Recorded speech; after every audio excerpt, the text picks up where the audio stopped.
बिस्मिल्लाहिर्रहमानिर्रहीम। हम शुरू करते हैं इसको।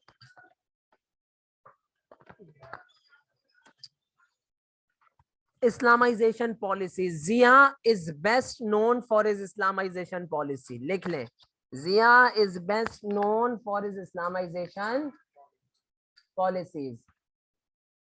Best known for his Islamisation policies. Best known for his Islamisation policies. Best known for his Islamization policies. ठीक है, does that make sense? अब सीन सुने जरा। सबसे पहली इस्लामाइजेशन पॉलिसी क्या थी? सबसे पहली इस्लामाइजेशन पॉलिसी थी फेडरल शरीयत कोड बनाना। फेडरल शरीयत कोड बनाना, ठीक है, फेडरल शरीयत कोड बनाना। शुरू में जिया ने शरिया बेंचेस बनाए थे, यानी हाई कोर्ट्स के अंदर एक तरीके से कहना चाहिए कि छोटी छोटी ऑफशूट्स रखी थी, या छोटी छोटी जो है ना वो इदारे बनाए थे जो हाई कोर्ट्स को मदद करते थे डिसीजन लेने में according to Islamic law, according to Islamic law. लेकिन 1979 में, this is the point you should remember at any cost, 1979 के अंदर फेडरल शरीयत कोड बनाया गया। कब बनाया गया? इसको लर्न कर लें, ठीक है। 1979 के अंदर। अभी जिया की हुकूमत को कितने साल गुजरे? खाली 2 साल गुजरे खाली। और क्रिटिकली एनालाइज करें, इससे कौन खुश हुआ होगा? उलेमाज। क्यों खुश हुए होंगे? Very good. एक तो इस्लाम का रुझान बढ़ा, ठीक है, और कोर्ट्स में उलेमा क्लास को जॉब्स मिलेंगी ना कि भाई वो जज को हेल्प करें शरिया समझने में, और इस तरीके से तो नौकरी की नौकरी भी मिल गई, ठीक है। तो जॉब अपॉर्चुनिटी भी क्रिएट हुई थी, ठीक है। इसी तरीके, अच्छा आगे चलते हैं। फेडरल शरीयत कोड जो बनाई गई थी 1979 के अंदर बनाई जिया उल हक ने, इसका काम क्या था? इसका काम ये था कि पाकिस्तान का जो कॉन्स्टिट्यूशन है, अभी पाकिस्तान का करंट कॉन्स्टिट्यूशन कौन सा चल रहा है जिया के दौर में? 1973।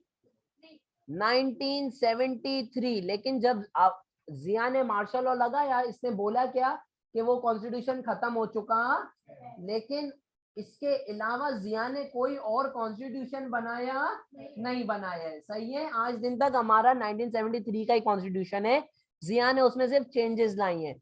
बहरहाल, तो फेडरल शरीयत कोड का बेटा काम क्या था, इसकी ड्यूटी क्या थी? वो ड्यूटी पॉइंट नंबर 3 में लिखी हुई है। फेडरल शरीयत कोड की ड्यूटी ये थी, वो ये चेक करे कि पाकिस्तान के एग्जिस्टिंग लॉज और जो भी कोर्ट जजमेंट्स देती है वो इस्लाम के लॉज के मुताबिक होनी चाहिए, वो इस्लामिक शरिया और उसूल अल फिक के मुताबिक होनी चाहिए, यानी इस्लामिक जुरिस्प्रूडेंस के मुताबिक होनी। फेडरल शरीयत कोड के 2 काम थे मेन मेजर। पहला, हर फैसला जो कि हाई कोर्ट्स देते हैं वो किसके मुताबिक होना चाहिए? शरिया के। हर कोर्ट पाकिस्तान के अंदर जो फैसला देता है वो किसके मुताबिक होना चाहिए? शरिया के मुताबिक होना चाहिए। और इसी तरीके से अगर पाकिस्तान का कोई लॉ है जो शरिया के मुताबिक नहीं है, तो फेडरल शरीयत कोर्ट उसको शरिया के मुताबिक बनाएगा। फेडरल शरीयत कोर्ट क्या करेगा? उसको शरिया के मुताबिक बनाएगा। Does that make sense? Federal शरीयत कोड के अंदर 5 जजेस, एक चेयरमैन बनाया गया और 3 उलेमास, ठीक है। और इसमें फिर लेटर एडिशंस भी होती रही, ठीक है। कोड का साइज कंटिन्यूसली एक्सपेंड करता गया, ठीक है। इसी तरीके से एक और काम था फेडरल शरीयत कोड का। वो एक और काम ये था कि ये जो कोर्ट है, देखें, फर्ज करें अगर हाई कोर्ट कुछ फैसला देती है जो किसी को लगता है कि इस्लामिक लॉ के मुताबिक ठीक, तो वो फेडरल कोर्ट में जा सकता है, फेडरल शरीयत कोर्ट में जा सकता है, और वहां पर जाके उस फैसले को प्रोटेस्ट कर सकता है, ठीक है। अगर तुम्हारे किसी फैसले को तुम्हें ऐसा लगता है कि भाई हाई कोर्ट ने तुम्हें ये फैसला सुनाया है लेकिन ये फैसला इस्लामी कानून के मुताबिक ठीक, तो तुम फेडरल शरीयत कोर्ट में अगर जाओगे और अपनी बात को प्रूव करोगे, तो वो जो फेडरल शरीयत कोर्ट है वो हाई कोर्ट के फैसले को ओवर रूल कर देगी। वो हाई कोर्ट के फैसले को बोलेगी ये इनकरेक्ट है। यानी अगर कोई छोटी कोर्ट कोई भी ऐसा फैसला देती है जो इस्लामिक कानून के खिलाफ हो और आप फेडरल शरीयत कोर्ट में जाके ये प्रूव कर देते हैं, तो फेडरल शरीयत कोर्ट बेटा किसको सपोर्ट करेगी? आपको सपोर्ट करेगी और हाई कोर्ट के डिसीजन को एक्सेप्ट नहीं करेगी। ठीक है। और आखिरी इस कोर्ट की ये ड्यूटी थी कि हर लॉ को इस तरीके से बनाए कि इस्लामिक शरिया मेंटेन रहे, इस्लामिक लॉज की कभी भी बेहुरमती नहीं हो। ठीक है। फॉर एग्जाम्पल एक मैं आपको एग्जाम्पल यहाँ पर देता चलूं कि अडल्ट्री अगर आप करो, उस जमाने में 1982 में ये लॉ बनाया गया था। अच्छा, पहले ये लॉ था कि जो अडल्ट्री करेगा, अभी थोड़ी देर में मैं इसको ज्यादा डिटेल में भी डिस्कस करूंगा। पहले ये लॉ था कि जो अडल्ट्री करेगा उसको पत्थर मारो जब तक वो मर। लेकिन किस फेडरल शरीयत कोर्ट ने 1982 के अंदर ये लॉ रिवर्स कर दिया, बोला ये शरीयत के मुताबिक ठीक नहीं है, शरीयत के मुताबिक अडल्ट्री पर स्टोनिंग टिल डेथ ठीक नहीं है। ठीक है। तो ये जो लॉज हैं वो समझ रहे हैं आप बात को? So this was the duty of the federal court. This was the duty of the federal court. सबको समझ आ गया? कोई मसला? 79 के अंदर फेडरल शरीयत कोड बनाया गया। अब सर अगर पॉलिसीज आ जाएंगी 14 मार्क की, तो उसमें हम इसमें से लिखेंगे क्या? तो इसमें से आप पहला पॉइंट तो ये लिख लेंगे कि 1979 में बनाया गया, और फिर इनमें से कोई सा भी एक पॉइंट कि भाई इसका काम क्या था। more than enough for you guys, it will be more than enough. Does that make sense? ठीक है। कोई चीज दोबारा समझनी है?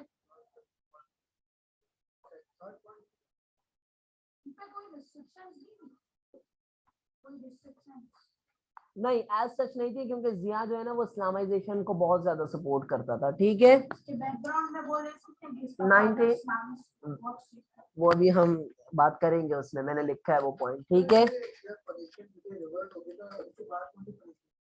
दूसरी पनिशमेंट है, मैंने अभी क्या बोला, इसको हम थोड़ी देर में डिटेल में करेंगे बात। फेडरल शरीयत कोर्ट की सबको जिम्मेदारियां समझ आ गई हैं? ठीक है, चलें आगे। रिपीट करवाने? नहीं। फेडरल शरीयत कोर्ट की ये जिम्मेदारी थी कि अगर कोई भी लॉ इस्लामिक कानून के अगेंस्ट हो तो वो उसको चेंज करके किस जैसा बनाएगी? Under the light of Islamic law उसको अमेंड करेगी या चेंज करेगी। ये फेडरल शरीयत कोर्ट की ड्यूटी थी। Does that make sense? Okay, let's move on. Hudood ordinance बहुत मशहूर तरीन ऑर्डिनेंस है ये। ठीक है। और बहुत इंपॉर्टेंट है जिया की मिनिस्ट्री के अंदर। ठीक है। देखें 1979 यानी जिया को पावर में आए हुए बेटा कितना टाइम हुआ है? खाली 2 साल हुए हैं। ठीक है। भुट्टो को फांसी कब दी गई? 4 अप्रैल 1979 में। खैर बहरहाल आ जाए हुदूद ऑर्डिनेंस में। 1979 के अंदर जियाउल हक ने बोला पाकिस्तान पीनल कोड जो है उसको रिप्लेस करके अब हम फॉलो करेंगे हुदूद ऑर्डिनेंस। क्या फॉलो करेंगे? हुदूद जो है वो हद की जमा है। हद का मतलब होता है लिमिट, हद का मतलब होता है तो जो भी लिमिट क्रॉस करता था अलग अलग डोमेन्स के अंदर, उनको क्या सजा मिलनी है वो कैसे पता चलता था? हुदूद ऑर्डिनेंस से। वो कैसे पता चलता था? हुदूद। ठीक है। तो 1979 के अंदर जियाउल हक ने पाकिस्तान पीनल कोड को तब्दील कर दिया, हटा दिया, और उसकी जगह वो लेकर आया हुदूद ऑर्डिनेंस। हुदूद ऑर्डिनेंस। ठीक है। अब इसमें हुआ क्या? ये जो हुदूद ऑर्डिनेंस थे इसके अंदर रूल्स थे या सजाएं थी, पनिशमेंट्स थी, इस्लामिक पनिशमेंट्स। इसके अंदर क्या थी? Islamic punishments. क्या थी? Islamic punishments. कौन से गुनाहों के लिए? जुआ खेलना है, गैम्बलिंग है, शराब पीना, ड्रिंकिंग है, चोरी चकारी है, अडल्ट्री है, एक्सेट्रा। इन तमाम एविल डीड्स के लिए जो कि इस्लाम की नजर में गुनाह है, उनके लिए पनिशमेंट्स थी। Hudud ordinance contained a list of different Islamic punishments for gambling, drinking, theft, adultery, etc. कोई मसला यहाँ तक, कोई इशू यहाँ तक? मैं अब आपको एक एग्जांपल देता हूं। जो लोग जिना कमिट करते थे, जो लोग जिना कमिट करते थे, उनको ये देखा जाता था पहले तो कि ये मैरिड हैं, शादीशुदा हैं या अनमैरिड हैं। जो लोग जिना कमिट करते थे, जिना इस्लाम के अंदर अलाउड है या प्रोहिबिटेड है? मना है। तो जो लोग जिना करते थे उनको सजा दी जाएगी हुदूद ऑर्डिनेंस के मुताबिक। तो पहले ये देखा जाता था कि वो शादीशुदा हैं या गैर शादीशुदा हैं, ठीक है। अगर गैर शादीशुदा होते थे तो उनको 100 कोड़े या विप्स पड़ते थे, 100 लैशेस, ठीक है। कितने लैशेस, कितने कोड़े पड़ते थे? 100 कोड़े, ठीक है। और अगर शादीशुदा होते हैं तो उसकी क्या सजा होती थी? उसको तब तक पत्थर माने जाते थे, stoning till death, stone to death.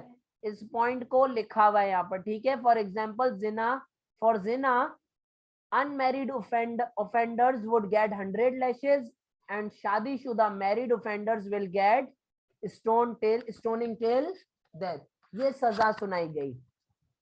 इसी तरीके से अगर कोई अल्कोहल बेचने में, खरीदने में, कंजम्पशन में मुलविस होता था, अगर कोई ड्रग्स में इन्वॉल्व होता था, तो उसके लिए सजा ये होती थी 80 लैशेस। कितने लैशेस?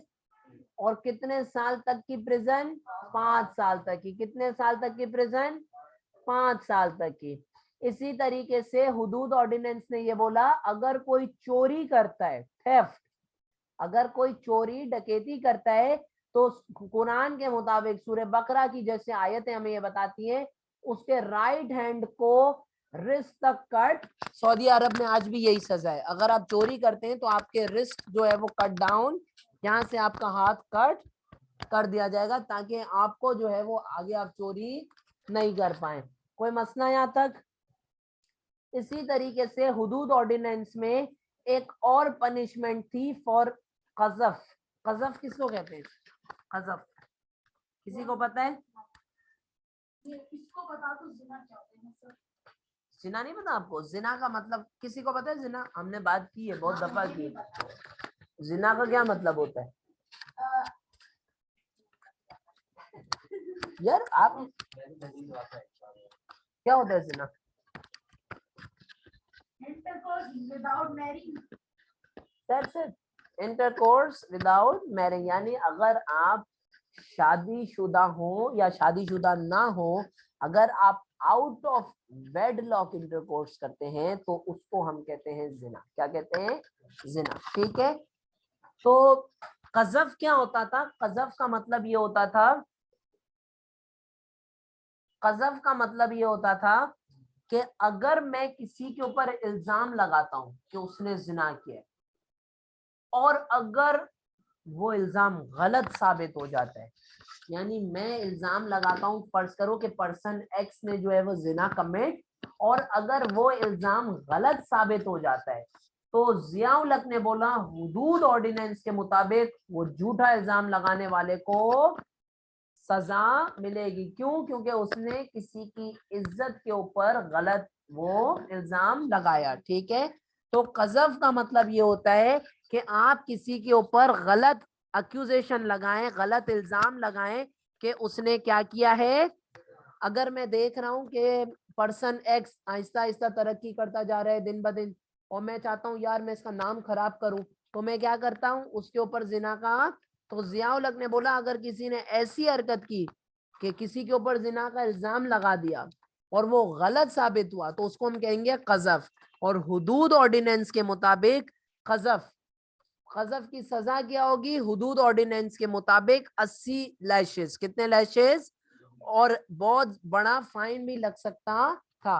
तो जियाउल हक ने बोला कि अगर कोई किसी के ऊपर गलत इल्जाम लगाता है कि उसने जिना किया है, तो उसको, और वो बंदा झूठा है, जैसे फर्ज करो, मिसाल देने के लिए, समझाने के लिए, शायान मुझ पर आके लगाता है इल्जाम, शायान बोलता है अलीजान ने जिना किया है, तो मैं तो अल्लाह का शुक्र है मैंने नहीं किया, ठीक है ना। तो मैं अगर साबित कर दूंगा ना कोर्ट में कि शायान मुझ पर झूठा इल्जाम लगा रहा है, तो जियाउल हक बोलता है कि शायान ने अली जान के ऊपर झूठा इल्जाम लगाया है, कज़फ किया है। क्या किया है? तो कज़फ की सजा क्या होती है? कज़फ का मतलब होता है किसी के ऊपर झूठा इल्जाम लगाना कि उसने जिना किया है ताकि उसकी रेपुटेशन गिर जाए।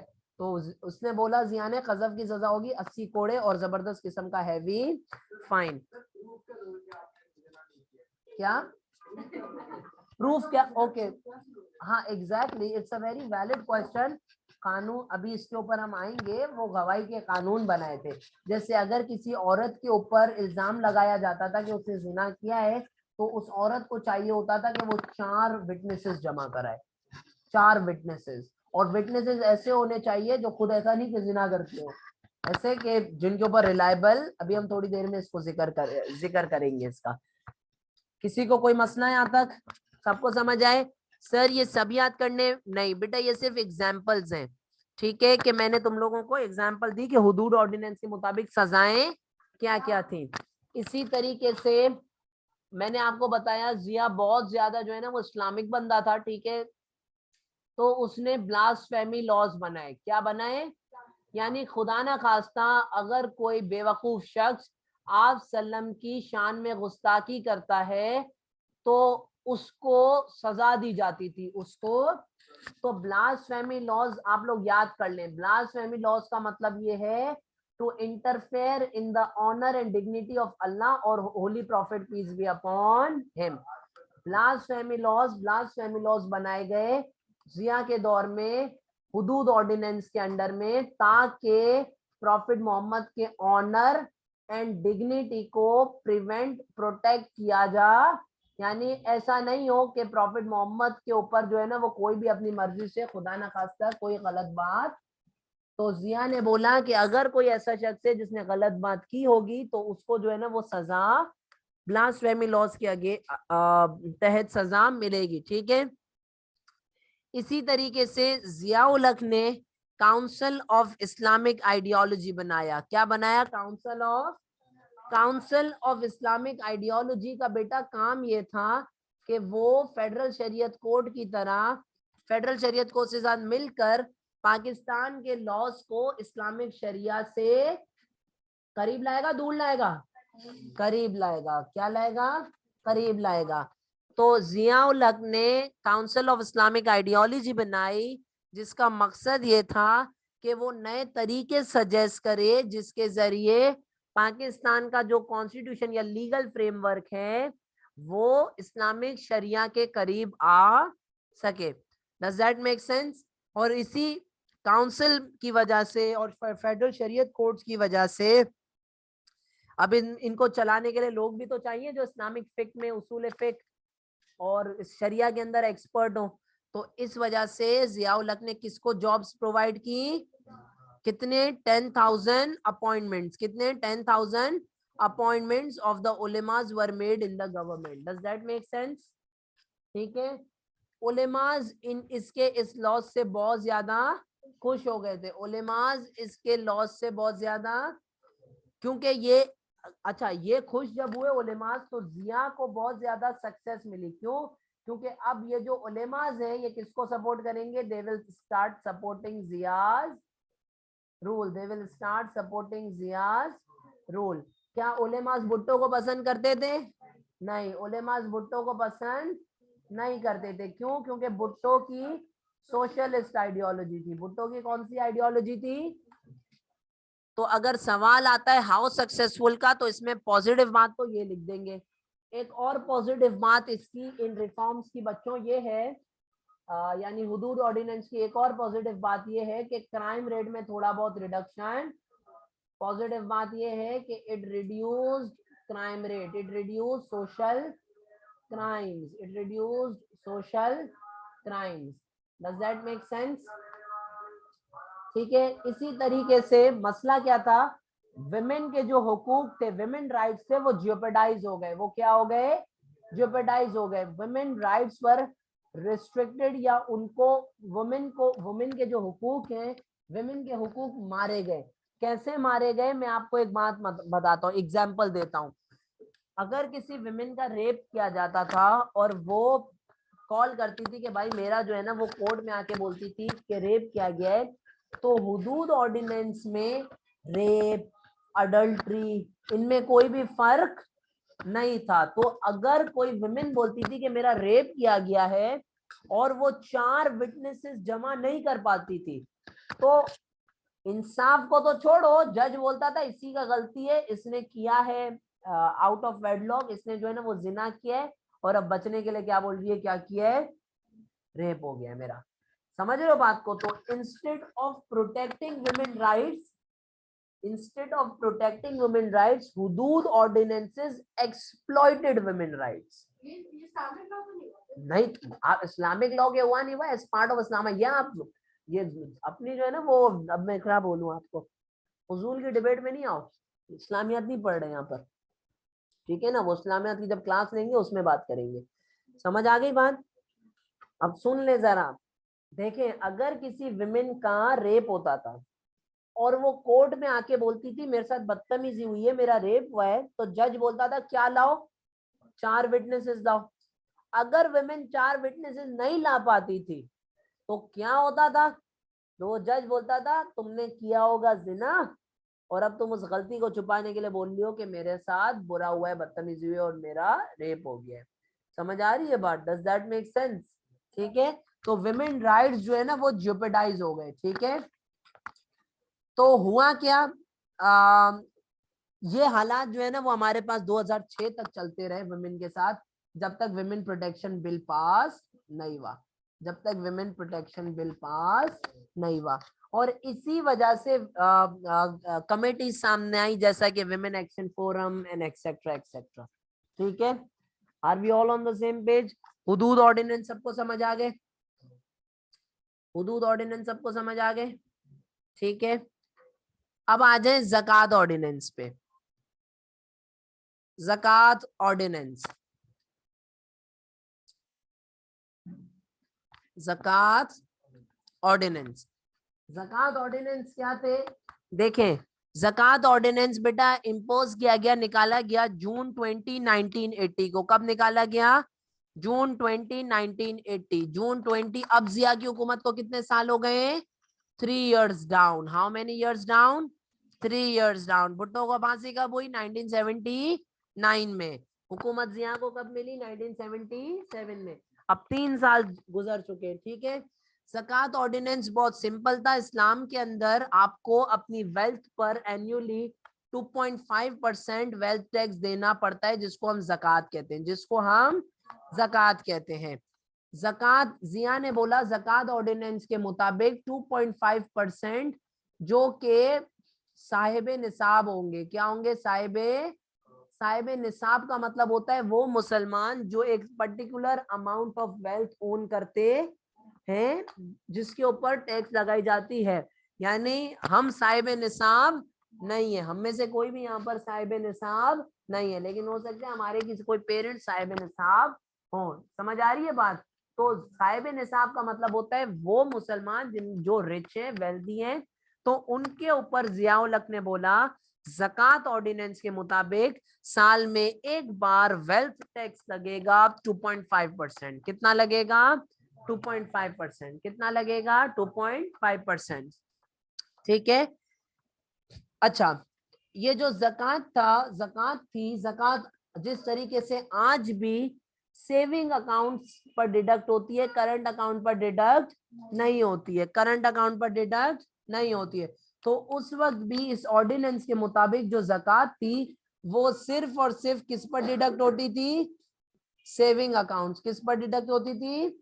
Saving accounts. ठीक है, अच्छा, अब एक मेरी बात सुने, जियाउल हक ने जब ये रिफॉर्म निकाला तो इस रिफॉर्म की एप्लीकेशन ये थी कि जब ज़कात जो है ना वो रमजान में कटती थी। कब कटती थी? रमजान में। समझ रहे हो बात को?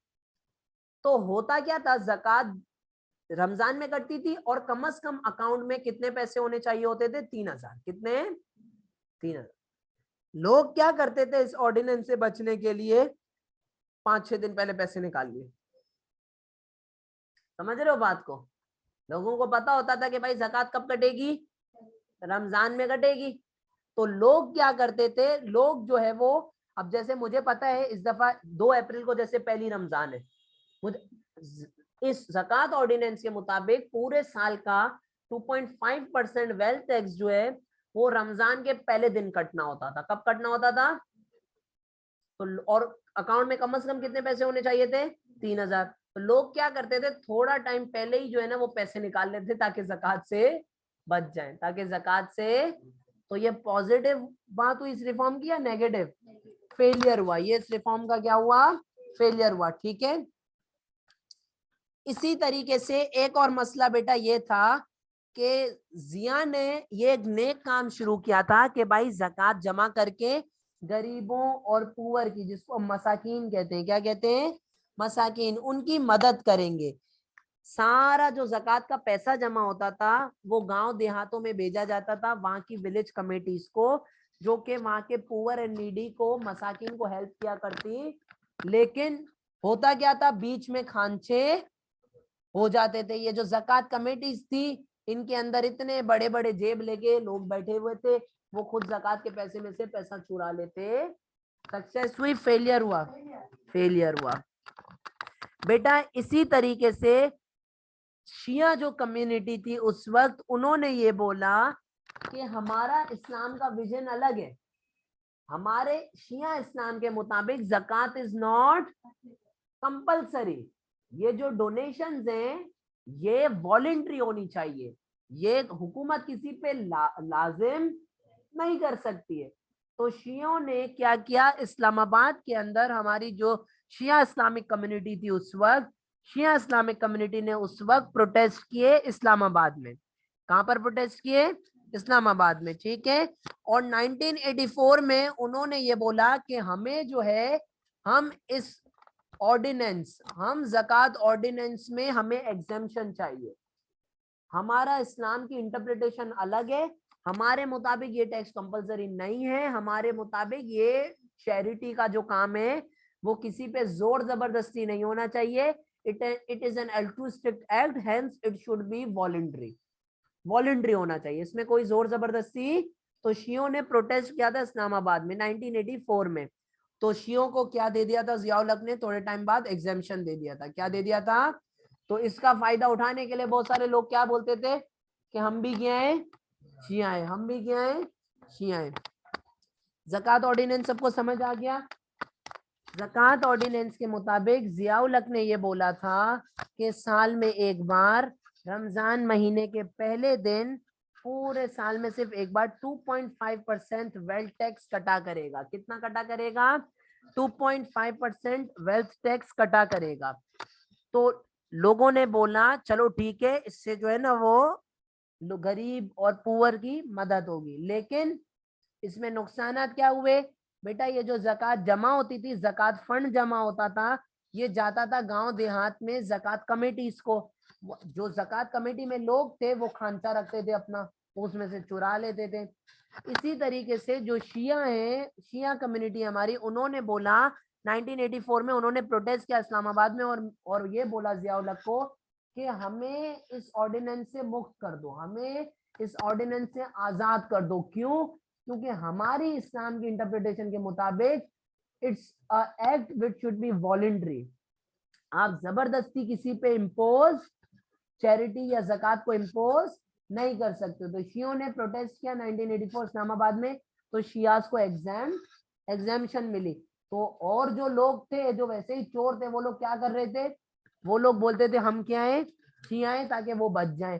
या फिर क्या करते थे, उनको पता होता था कि रमजान के पहले दिन कटेगा ज़कात, तो उससे चंद दिन पहले ही निकाल लेते थे। समझिए बात को?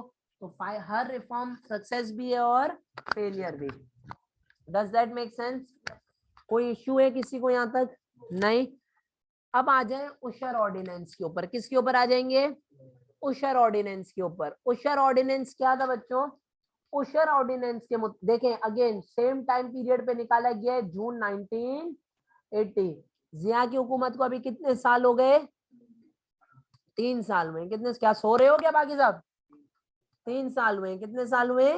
3 साल। ठीक है, ये ऑर्डिनेंस के मुताबिक 5% टैक्स देना पड़ता था एग्रीकल्चरल इनकम के ऊपर। किसके ऊपर? एग्रीकल्चरल इनकम के ऊपर। फर्ज करो मिस्टर शायान अजीज खेती बाड़ी करते थे, तो जियाउल हक बोलेगा अब तुम्हें उशर देना पड़ेगा। क्या देना पड़ेगा? उशर देना पड़ेगा। उशर के मुताबिक जितनी भी शायान की एग्रीकल्चरल इनकम होगी उस पे 5% टैक्स देना पड़ेगा। कितना? 5% टैक्स देना पड़ेगा।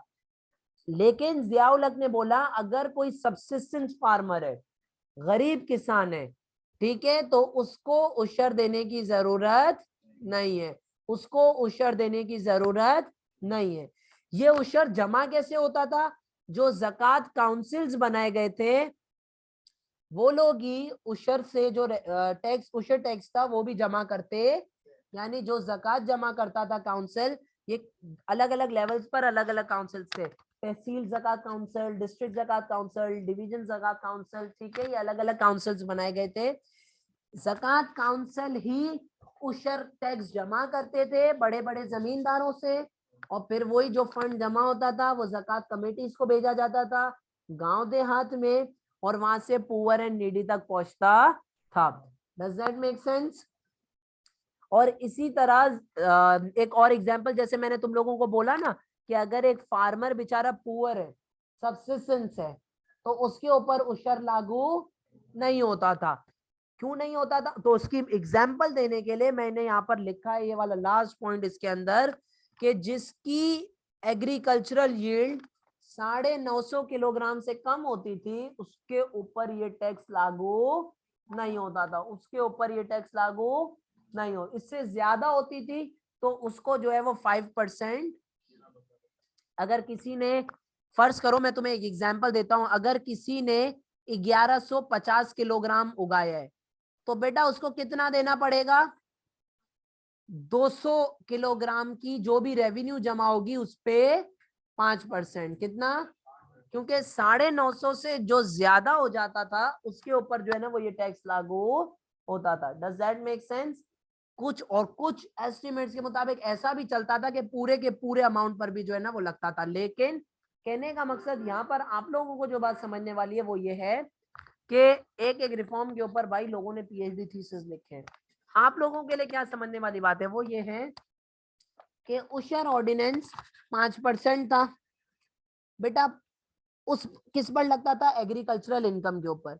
वो लोग जिनकी प्रोड्यूस 950 किलोग्राम से कम खेती बाड़ी करते थे तो वो बेचारे पुअर थे, सब्सिस्टेंस थे, छोटे पैमाने पर करते थे, उनको उशर देने की जरूरत नहीं पड़ती थी।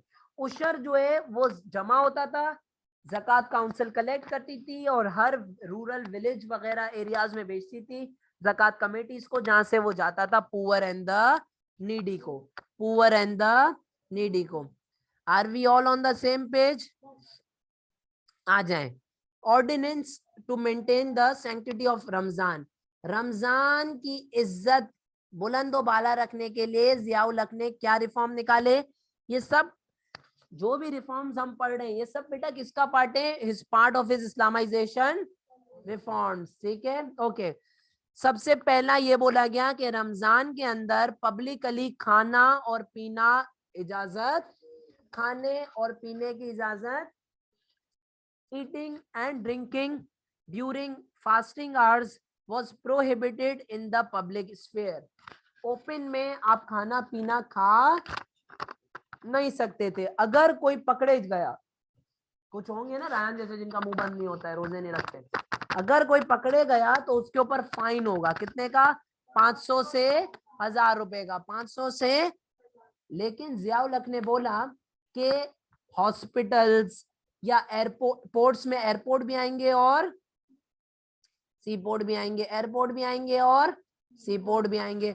जियाउल हक ने बोला एयरपोर्ट्स हैं या सी पोर्ट्स हैं, हॉस्पिटल्स हैं, इसमें लोग जो मुसाफिर हैं वो बल्ले खा पी सकते, क्योंकि इस्लाम भी इस चीज की इजाजत देता है, इस्लाम भी इस चीज की इजाजत देता है कि किस चीज की इजाजत देता है इस्लाम? अगर आप सफर में नहीं रख सकते रोजा तो आपको इजाजत कि आप छोड़ सकते हैं। Does that make sense? हाँ, तो उसके लिए भी ये है, उसके लिए भी उसको ये कहा जाता था पब्लिक स्फेयर में नहीं खाएं, पब्लिक स्पेस में, ओपन में नहीं खाएं, ताकि जो रोजेदार हैं उनको तकलीफ ना पहुंचे, ठीक है। इसी तरीके से अटेम्प्ट किए गए कि 5 वक्त की नमाजें, याद आया इसका बाप इसके साथ क्या करता था, इसके अब्बा, ठीक है, समझ गए बात। तो ये बातें आपको और नोट्स में नहीं है, मैं आप लोगों को बता रहा हूँ, this you will find this in my notes, तो इस वजह से आप इसको याद कर ले नोट्स को, ठीक है, क्योंकि डिस्टिंक्शन विदाउट दामानी पॉसिबल नहीं होगा, ठीक है ना, मजा आ गया ना जावेद। चलो आ जाओ। इसी तरह सदकातुल फितर क्या होता है, सदकातुल फितर इस्लामियात के नोट्स में है मेरे। ईद से पहले चंद दिन पहले तुमने एक दफा पढ़ा होगा ना इस्लामियात में। अरे तुमने तो ये सारी चीजें मेरे साथ उसमें भी पढ़ी हुई है क्या? नहीं पढ़ा है भाई। तुमने ये वो वाले बैच में नहीं पढ़ा? झूठ बात नहीं क्या करो। अच्छा ठीक है, सही है। सदकातुल फितर को इनकरेज किया जाए, यानी ईद से पहले आप सदका निकालें ताकि वो बेचारे जो गरीब हैं, आप तो अच्छे से ईद मना रहे हैं तो जो वो भी ईद मना सके, ठीक है। ये इसके रिफॉर्म्स जो हैं ये रमजान के सबको समझ आ गए बेटा। इसी तरीके से हम आगे चलते हैं। रिपीट करवाऊं, रिपीट कर दूं?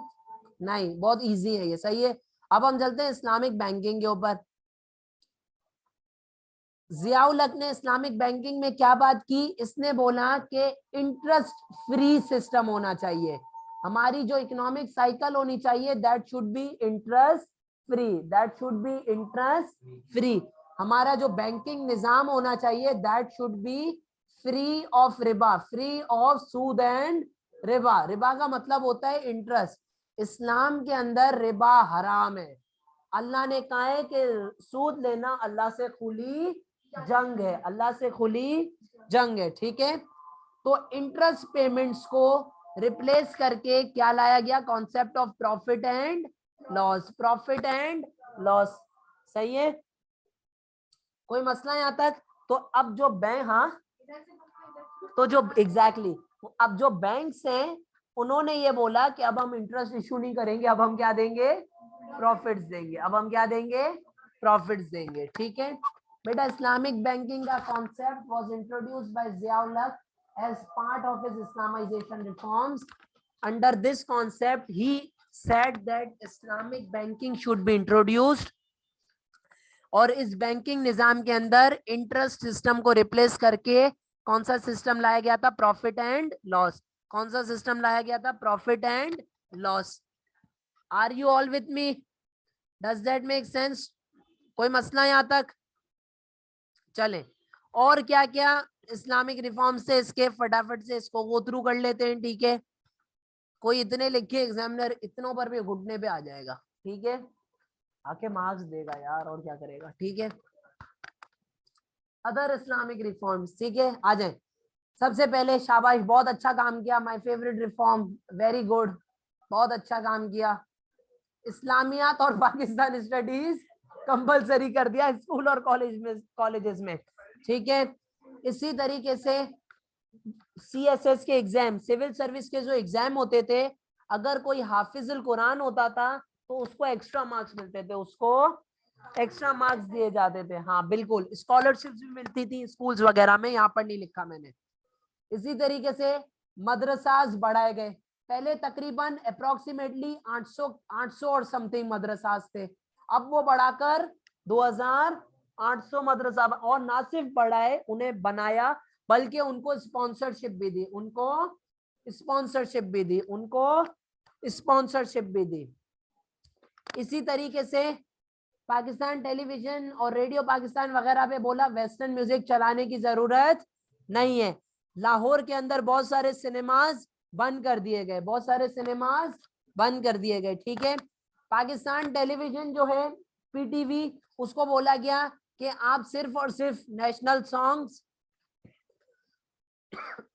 सॉरी, दिल दिल पाकिस्तान, ठीक है, और फिर और क्या चलाओ, हम दे नाते, कुरान की तिलावत है, ये सारी चीजें आप ब्रॉडकास्ट कर सकते हो, कोई मसला। इसी तरीके से जो लोग डिसेबल थे, ठीक है, इस्लाम हमें सिखाता है आपको हर किसी का ख्याल रखना, वी शुड बी हेल्पफुल। तो जियाउल हक ने ये बहुत अच्छा ऑर्डिनेंस निकाला था 1981 के अंदर, ये लॉ पास हुआ था 29 दिसंबर 1981 के अंदर। इसके अंदर ये बोला गया था कि जो बेचारे डिसेबल पर्सन है उनके लिए रिहेबिलिटेशन, वेलफेयर, उनको अपॉर्चुनिटीज मिलेंगी। ठीक है, तो डिसेबल्ड लोगों के लिए जियाउल हक ने काम किया था। Does that make sense? इसी तरीके से अरेबिक को बहुत ज्यादा प्रमोट करा जाने लगा। ठीक है, पाकिस्तान, रेडियो पाकिस्तान में अरेबिक कोर्सेज इंट्रोड्यूस हुए। पाकिस्तान टेलीविजन का मैंने आपको बताया, रोज पाकिस्तान टेलीविजन डेली बेसिस पर न्यूज बुलेटिन अरेबिक के अंदर देता था, न्यूज बुलेटिन अरेबिक के अंदर देता था। इसी तरह चाहे रेडियो हो चाहे पीटीवी हो, दोनों के ऊपर कुरान की तिलावतें और अजान रेगुलरली दी जाती थी। अजान और कुरान की तिलावत plus Quranic recitation, Quranic recitation regularly दी जाती थी। कोई मसला यहाँ तक, कोई इशू? इसी तरह फीमेल एंकर्स जो होती थी उनको ये बोला जाता था कि आप अपने हेड्स फुल्ली कवर करो, आप अपने हेड्स फुल्ली, और तरीकेकार जो डिसेंट इस्लामिक कोड है ड्रेसिंग का उसमें आप पहनकर चैनल पर बैठे। ठीक है, डज दैट मेक सेंस? इसी तरह जियाउल हक ने एक मजलिस शूरा बनाई, उसके अंदर 350 मेंबर्स नॉमिनेट किए। कितने मेंबर्स नॉमिनेट किए? अब वुमेन जो है ना वो चिल्ला रही थी, मैंने आपको बोला था ना वुमेन के राइट्स मारे जा रहे थे, तो 350 मेंबर में से 20 विमेन मेंबर्स थी। मजलिस शुरा के अंदर 350 मेंबर्स में से कितनी विमेन थी? 20 विमेन थी। कितनी विमेन थी? 20 विमेन थी। ठीक है, मजलिस शुरा बनाने का मकसद क्या होगा? एडवाइजरी काउंसिल, ताकि कोर्ट्स वगैरह को इस्लामिक शरियत, जिस तरह काउंसिल ऑफ इस्लामिक आइडियोलॉजी बनाया, फेडरल शरीयत कोड बनाया, इसी तरह मजलिस शुरा बनाई ताकि जो गवर्नमेंट है और जो कोर्ट सिस्टम है उनको इस्लामिक लॉज के मुताबिक गाइड किया जा सके। Does that make sense? कोई इश्यू? ठीक है, ये जो आप पूछ रहे थे शाद सवाल, कानून शहादत वाला, ठीक है, ये इंट्रोड्यूस किया गया इस्लाम में। आपको पता है ना औरतों की गवाही आधी मानी जाती है, यानी 2 औरतें अगर रिदा अपने हक के लिए 2 औरतें लाती हैं और मैं एक मर्द लाता हूं तो कानून इस्लामी कानून के मुताबिक वो गवाही बराबर है। तो इसने भी वही लॉ अपनाया। इस लॉ के मुताबिक 2 women witnesses were equal to 1 क्या? 1 man witness। ठीक है, 1 लिख लें यहाँ पर। ठीक है, विमेन को एनकरेज किया गया कि आप घरों में रहें, और इसका सबसे बड़ा एविडेंस ये है पर्दे में रहे। पर्दा सिस्टम वाज स्ट्रिक्ट, पर्दा सिस्टम एनकरेज किया गया। लिख लें, पर्दा सिस्टम वाज एनकरेज, पर्दा system was encourage. Does that make sense? ठीक है, और इसका सबसे बड़ा एविडेंस क्या है कि सिर्फ 5.6% वुमेन जो है वो एम्प्लॉयड थी 1981 में। कितनी? 1981 आ गया है बच्चों। कितने साल हुए इसकी हुकूमत को? 4 साल। 4 years डाउन। कितने साल? 4 years down. Does that make sense? औरतों को खुश करने के लिए, औरतों के क्रिटिसिज्म से बचने के लिए जियाउल हक ने ये नेशनल असेंबली में बोला कि औरतों का कोटा होगा। नेशनल असेंबली में 20% सीट्स किसको मिलेंगी? पहले से फिक्स्ड होंगी, वो किसको मिलेंगी? औरतों को। किसको मिलेंगी? औरतों को। Does that make sense?